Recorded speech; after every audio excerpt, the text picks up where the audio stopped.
My name is Farah Swade, and I'm an intern over at the Governor Jodi M. Rell Center at the University of Hartford. Over at the Rell Center, we believe in championing civility and civil engagement. We do so by telling the stories of people across Connecticut who are doing just that in their work. Today, we'll be hearing from the director of the Rell Center, Dr. Catherine Owens, and the Ellington Public Schools Superintendent, Scott Nichols, on the Ellington Seeds of Civility Program. Well, thank you so much for taking the time to talk with me today. I'm here with Scott Nicol, who's the Ellington Schools Superintendent, and he's going to talk to us a little bit about their Seeds of Civility program.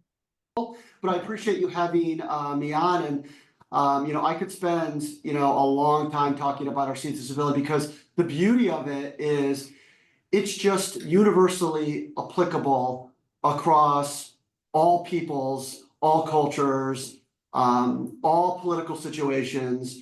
If you truly look at the concepts that we have in the Seeds of Civility, they're timeless. Mm-hmm. And when something falls into the timeless category, you got something that is super special. We've been in play with the Seeds of Civility. It was developed back in 2019. We had some challenging moments in the town of Ellington. Mm-hmm. And so we all got together as a town and a school district and any citizen that wanted to be a part of it. And we talked about some of our issues and challenges that we had. And we said, we need a document that's going to ground us, that we can all be on board with, that we can work to apply in the municipality side and in the school district side for our children, for our citizens, and public comment, for whatever we do. And this is what we came up with. And what was special about it was the Board of Education, the Board of Finance, and the Board of Selectmen all unanimously endorsed the document. And, ever since then, we've been leaning on it in different ways. The pandemic, in some ways, it took a little bit of a sidestep for a year or so. But then when we had to really kind of open back up school and do a lot of challenging things that everyone knows that was occurring, this was a document that was our foundation. Mm-hmm. And we were able to, when we had a significantly large Board of Education meeting that surrounded wearing of masks in school, we had a significant amount of people that sat on the left and the right side. Some wore masks, some didn't wear masks. And we went to every single person. I went around and I said, thank you for coming. Your thoughts and your ideas matter. We're not going to be putting a cap on your speaking time for this particular meeting because it's a special occasion. And just know that you will be heard and you will be listened to. We did that meeting, and the public comment was quite a long time. You could probably find it on YouTube back in August of 21. And what was interesting was after that meeting, I could see there were some people that were still upset. And so I made phone calls to them and said, tell me why you're upset. And I listened and I practiced the seeds. And I said, this is what we're about here. Mm-hmm. And I don't agree with you on this, but I really greatly appreciate all of your efforts and honesty and how you feel we should move forward. And what that did was it set a tone of the conditions that we're creating, that this town of Ellington, this school district, is for everyone. And that if we continue to work on the Seeds of Civility, we can accomplish a great deal. Mm-hmm. It's fascinating to me that you started this process before the pandemic, because a lot of the work that's been happening around issues of civility and thinking about how we interact with each other, how we present ourselves to the world, how we react to others, has really, for many communities, grown out of the pandemic and sort of the some of the things that were happening in contentious ways at that time. So was there an event or an incident that sort of sparked this idea in your community? I think that I wouldn't put a singular event on it. What I would say is we've been fairly proficient in keeping our ear to the grindstone on the trends in society. And if you were really paying attention and you were really listening to a wide variety of people, you could see that there was a challenge, a phenomenon occurring where people were starting to become polarized and having difficulty working through their challenges. And so there's a lot of examples over the past 5 to 8 years that I could bring up regarding this, but that dynamic of being able to interact well together, we just were ahead of the curve. And it was interesting because some people at first were like, I don't get it. What is this document? Why are we saying this? And today, nobody says that. In fact, because we've made it part of the fabric of our community, people now reference it. So you may go to Facebook online or social media online, and people will say, they'll reference actually some of the phrases of the Seeds of Civility when they're interacting with others. We've seen parents do it many times, and that's a very healthy thing. I think, one of the points I wanted to bring that sometimes is a misconception of the Seeds, if I may. Absolutely, of course. Yes. And so, sometimes people will hear that they get this idea of civil, and civil means you're very calm, you speak very deliberate, and you listen, and that is being civil. And that's an element of it, right? Trying to be calm and measured is certainly important. But if you really look at the document, the Seeds of Civility is messy, right? I mean, we have the planting of the seeds, right? And when you plant a seed in the dirt and you water it, it's money for a while, right? And so there's times where, yes, you assume good intentions. You start out saying, I'm going to assume this person has good intentions for this. Sometimes people don't. They're humans. And when you realize that by listening to them and observing them and reflecting on what they say, which is another tenet of the Seeds of Civility, you find that their intentions may be misguided. And the Seeds then says, hey, you could access speak one's truth.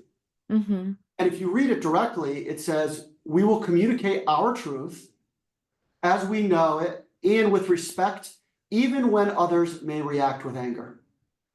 This is necessary. And part of the Seeds is also allow for emotional reactions, because we're humans. The best of us get angry. And that's okay. And if others recognize that someone's upset, they have a better chance of allowing that process to happen and then bringing it back to something that is very productive. But we had a very contentious, this is my 10th year in the district, right? And I love being in Ellington. I love being part of the fabric and being able to create something over a decade and longer. And we had every budget pass, and up until last year. And I won't go into great details, but what I will say is there were some very highly political things that were going on in different ways that were very misleading to the voting public. And I would consider not in keeping with, was more about individuals than it was about the community. Right. And that was one element of it. And there were some other very appropriate elements of individuals wanting, lower taxes or a lower increase, which is totally appropriate. What myself and the town administrator had to do, and we felt was appropriate in accordance with the Seeds of Civility, was we called it out. And we spoke our truth about what was happening, because we felt that we were the keepers of the knowledge of what was happening between the two political parties and the internal things going on. And most of the time we would not go public with some of those things. We would just say, let's let these things work themselves out. But this was too big of a swath of disruption that was occurring that was not in the health of the community, not in the health of the school district, especially the kids and the budgetary needs that were going on. And so that was very messy, right? We put out a joint statement outlining things. The budget did pass the second time. And there were some repercussions. Some of elected officials on various political parties in different ways were not pleased and thought it was too political. My position was, well, you have two paid administrators here that don't live in town. And of course, everyone has their biases, no question about it. No one's perfect, but we're the ones to tell the story as best as we can, not necessarily someone from one political party and someone from another political party that has a much more clear bias. Right. That was the Seeds of Civility. That was hard. That was messy. That was, when you practice the Seeds of Civility, sometimes you lose some support. Yeah. But if you're going to be courageous, if you're going to truly try to do the good work and try to help the people, as long as your intentions are good, you're doing it for self-serving purposes, not okay. Yeah. But when your intentions are pure and you know it, and you speak out to try to move things forward and make sure people understand from your perspective what's happening, that's something that the Seeds of Civility encourages. And that's something that we try to model for all of our students, all of our staff, and our elected officials and community members. Yeah, that all sounds amazing. It's really nice to hear how it's working in practice. So just for our audience, in very simple terms, how do you think of the Seeds of Civility? Is it sort of like a pledge or a commitment that people make, or more just sort of like a guide on how to behave in interactions with people who you might disagree with? It's a voluntary lifestyle choice that needs to be constantly tended to every day for yourself, but every day with the people you socialize with, every day for the people you work with.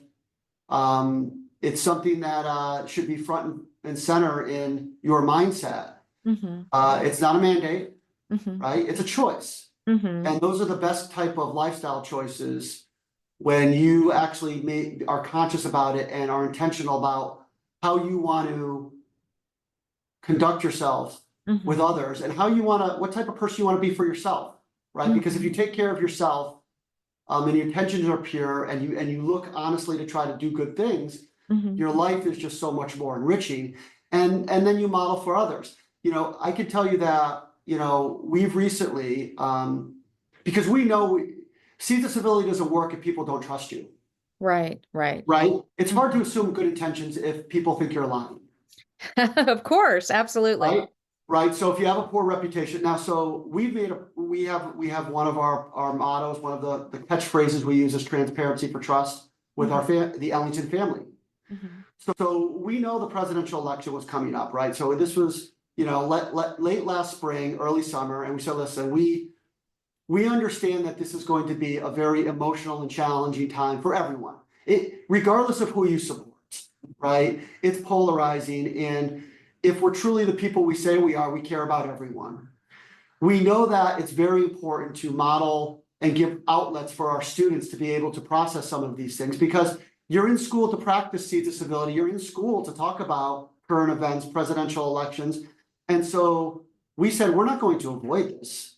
This is something we need to be proactive about. And we need to demonstrate to our parents that our teachers, our administrators, we don't have an agenda in the presidential election. You know what our agenda is?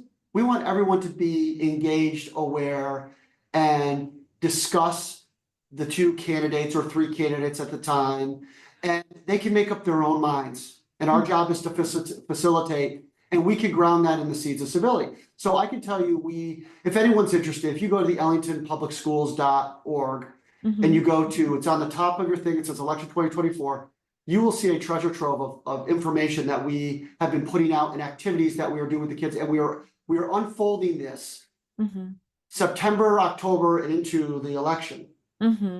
And we've started with the high school. We have 3 different lessons going. The first lesson is the Seeds of Civility. It focuses on the difference between arguing and debating. There's a difference, right? We have videos that kind of illustrate with kids reflecting upon the activities that we've had. We communicated with the entire community in August, letting them know what we were doing, what our approach was, and that they should stay tuned. We've had probably 7 communications already to our community, updating them on the progress of the activities. We're going to be unveiling next week sometime the middle school activities, and then we're going to have, of course, age-appropriate activities going down to the elementary that are going to be unveiled as we go. Some of the feedback that we've got, which has been fantastic, is imagine a parent calling you and saying, I just got to tell you, my high school students who are sophomores who never know what's going on in the world stayed up to watch the debate, and they were texting and Snapchatting their friends regarding the issues of the debate. And I quite honestly don't care what they think of it. All I care about is, my goodness gracious, if they are engaged now and they are searching out what they think about this situation and having conversations with their parents, imagine what they're going to be like in 5 to 10 years. This is the short-term,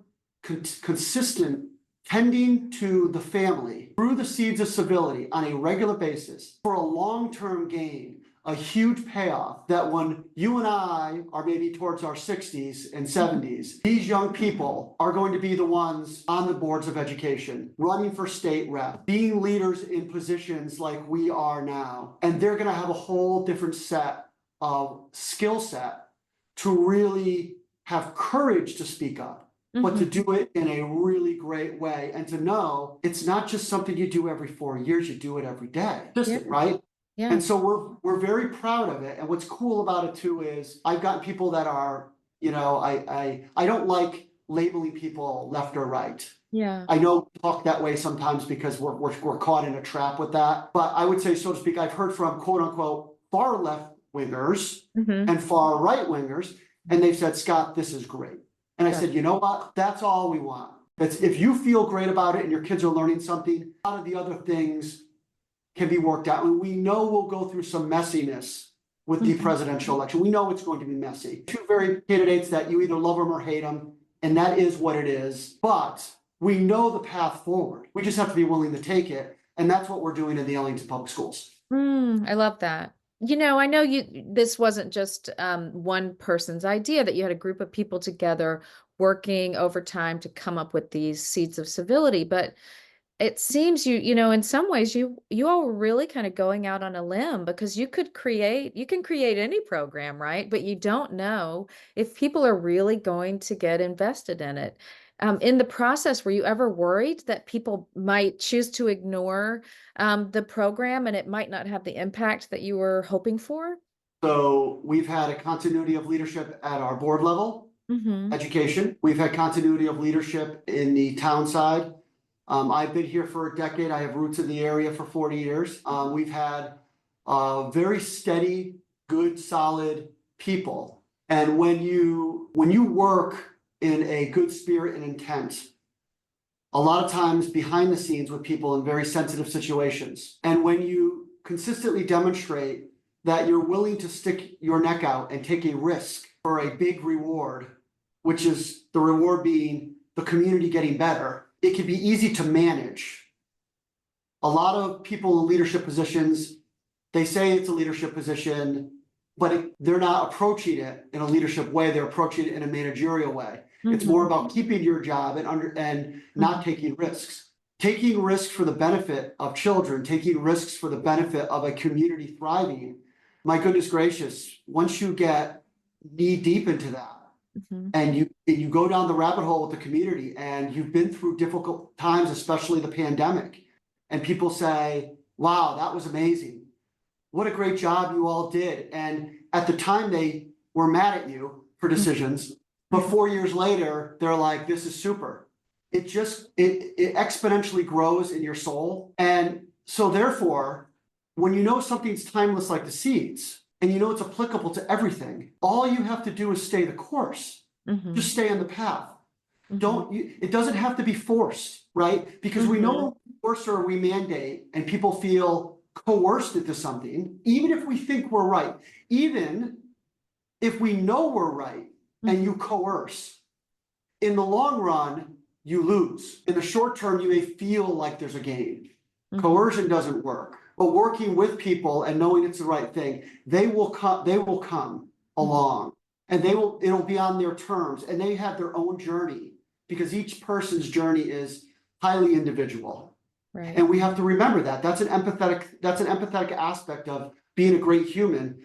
The seed says listen, observe, and reflect. If you listen and observe, you have a much better chance of being compassionate and exuding empathy and seeing the other person's perspective, because no matter what you think you don't know it through their eyes, right? And so was I worried about something that is timeless? No. I was actually confident in a humble way. That sounds wonderful.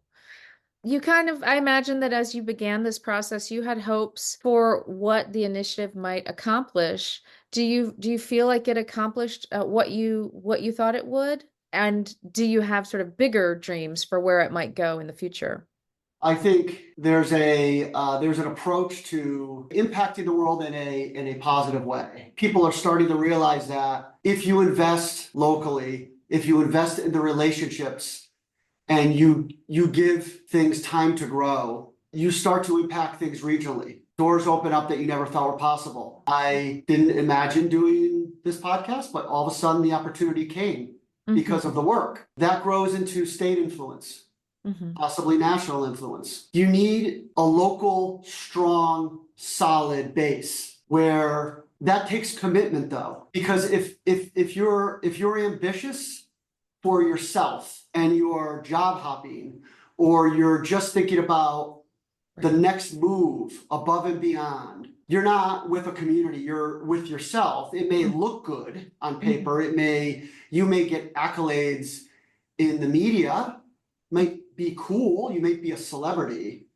but really, when you're on your deathbed, you don't care about that. What you care about is true, substantive, amazing relationships where, I have people that I know in Ellington that when I first started out, they wanted me removed from the job and they actively tried to work it. And now I can call them and talk about how their family's doing and they're supporting me. And that's not because I may not have made mistakes, or I certainly am not a perfect superintendent. I've certainly made my share of errors or lack of judgment. Everyone has. But I think the Seeds of Civility and what I think the future of it is it's not productive to give up on relationships. That doesn't mean you allow and enable a poor relationship to continue in the same way. Right. That's not healthy either. But relationships evolve and they can be different, but you don't give up on the person. And deep down, they're just a good person trying to have a good life. To be quite frank, forgiveness is important. And the Seeds of Civility, when you're being empathetic and reflecting, it lends more to forgiving others, because everyone at an individual level or at a larger level has made some really big mistakes in their lives in different ways. And people try to hide those, and they're definitely afraid they're going to come out. And I think forgiving yourself and then forgiving your community and working in concert with others to make things better, that has an infinite amount of possibilities. And what's so cool about having a career and having a life is you don't know exactly where that's going to go, but at the end of the day, you're going to be so happy with the results and the journey. And so I think the Seeds of Civility could allow us to become an even more fantastic school district for children and staff to work and learn. I think the town can become a unique beacon in their own way with its own identity of what people are very proud of, however that evolves. And just to say like, hey, listen, we're not saying we're the best because we're not arrogant, and we're not saying we're better than other people or other towns, but we're saying we're awesome. Yeah. Come to our farmers market, right? Come buy a home, come to the school district. I could give a shameless plug. If you want to pay $8,000, which is very affordable, you can attend Ellington High School. Yeah. You provide your own transportation. Not many school districts have that policy. We're on the cutting edge because we believe in choice. We're very strong proponents of the Hartford Choice Program and have increased that over the last 10 years by 35%. And the wonderful families that are just looking for something different for their children that live in the north end of Hartford, for those kids to get on a bus and be on it for an hour to come up to Ellington and participate in after school sports and get home at 7, 8 o'clock at night when they left at 6 in the morning, and their parents make a dedicated choice to have them do that. Are you kidding me? Why would we not want children and families like that? Right.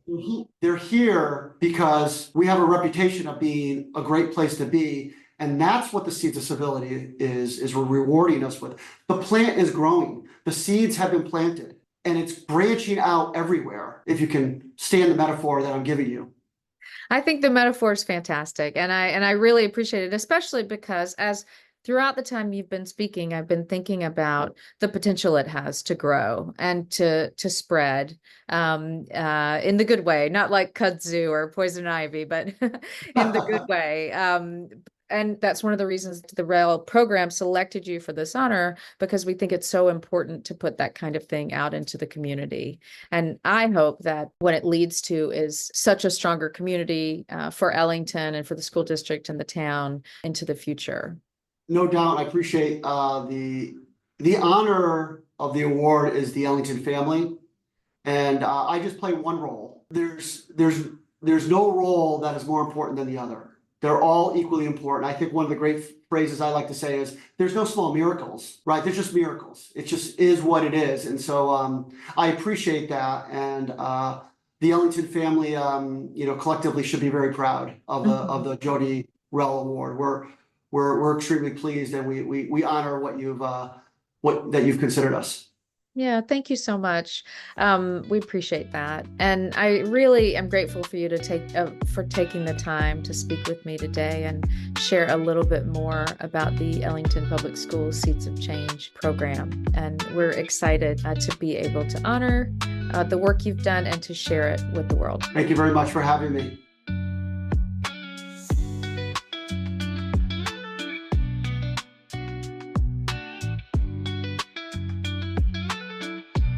I'm Mercy, and I'm a Rell intern. This has been a production of the Governor M. Jodi Rell Center for Public Service at the University of Hartford. A huge thank you to Lon Simon for technical support.